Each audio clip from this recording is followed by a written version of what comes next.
Il Consiglio regionale del Veneto ha approvato definitivamente la legge che introduce la disciplina dei condotel, una nuova forma di ospitalità che unisce da una parte la gestione alberghiera tradizionale con quella possibilità di alloggi residenziali integrati.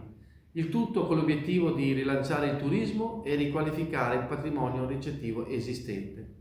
Questa è una legge che desidera essere strumento per modernizzare il nostro sistema turistico, combattere il degrado, generare lavoro ed investimenti.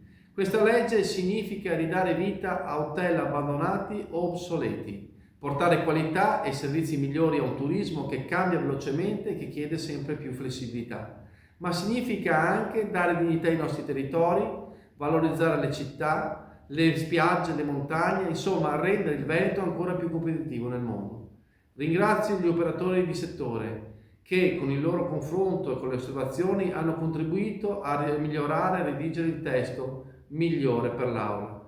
Ricordo come il Veneto, leader in Italia per presenze turistiche, avesse bisogno di una norma attesa da anni per mettersi al passo con le altre regioni. Vogliamo quindi dare nuova possibilità a chi investe, ma soprattutto desideriamo creare nuovi posti di lavoro, sia nell'ambito della riqualificazione del patrimonio esistente, ma soprattutto nell'offerta dei servizi che ci contraddistinguono nel mondo da sempre.